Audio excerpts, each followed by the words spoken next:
I'm Dr. Rishi Swaroop, and I'll just show you an interesting case. This was a 75-year-old patient who had come to my clinic a few years ago. Chief complaints, diminished vision, redness, watering both eyes since 2 weeks. Patient has had a cataract surgery elsewhere 2 months ago, and in the right eye, and left eye was operated 2 years ago. The patient had been on Predford 2-hourly chloramphenicol eye drops 4 times a day by the local ophthalmologist, and patient was complaining of intense burning after instilling the eye drops, and drops were instilled by her daughter-in-law. Now when I saw the patient on slit lamp, this is how the eye looked. The right eye, you can see there is a epithelial defect, and the rest of the cornea is quite hazy, and mostly it's an epithelial haze, but there is edema as well, you can see. Okay, and then on the left eye you can see there is a total epithelial defect and diffuse edema, and also there are pigments on the endothelium in both eyes, in both the patients. Now differential diagnosis, rest of the fundus, everything was not so clearly visible, so B scan was grossly normal.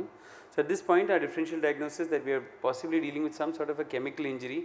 You can see the eye looks like a chemical injury kind of an eye.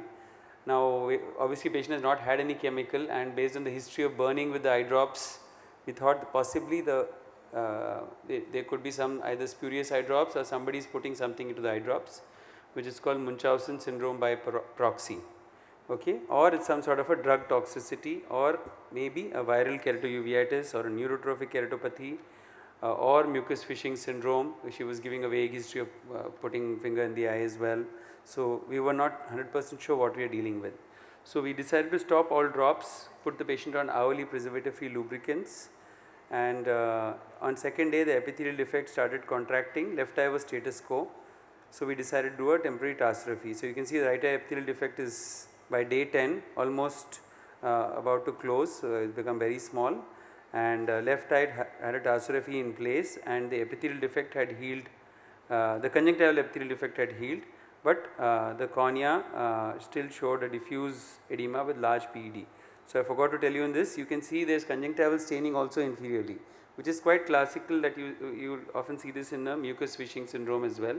But in this case we were not 100% sure whether it's that or some sort of a chemical injury, possibly a Munchausen syndrome by proxy. So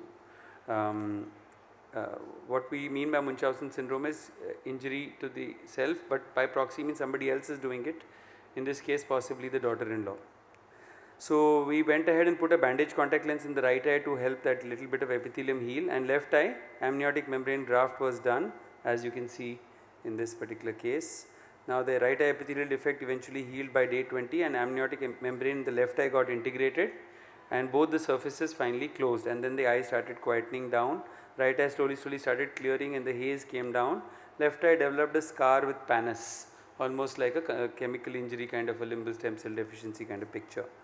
By day 75, right eye the edema reduced further and there was some diffuse scarring, and left eye came back with a pannus with a persistent epithelial defect. So basically just like in a limbal stem cell deficiency, the epithelium broke down and there was a PED.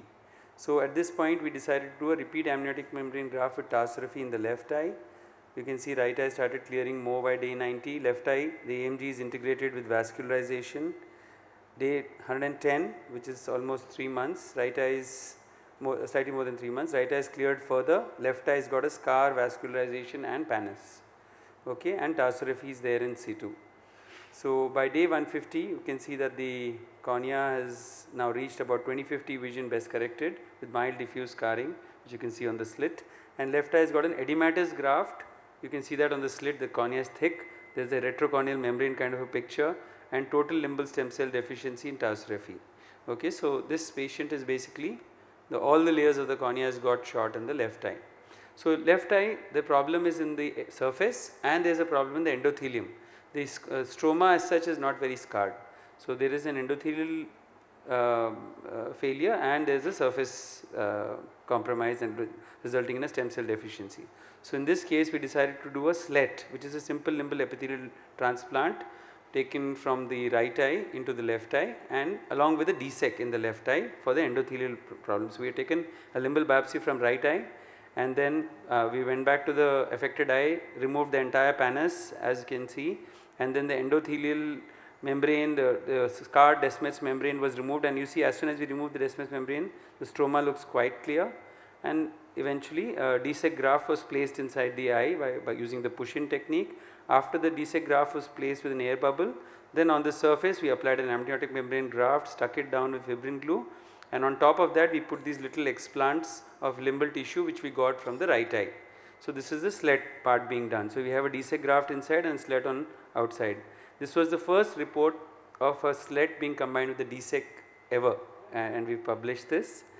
And so you can see by day 200 the surface started clearing, the explants are well integrated, and by day 240 you can see the cornea is quite clear in the center, and by almost a year later you can see left and right eye almost look identical, and even the vision was almost identical, had reached about 40 best corrected vision in both eyes. So a very bad case and very difficult to treat. If we persist, we can actually get good outcomes if we follow the right principles of management. You have to understand, if we had done a penetrating keratoplasty in this case, 100% could have failed. So you have to understand where the problem is, and you have to specifically address that problem. Thank you.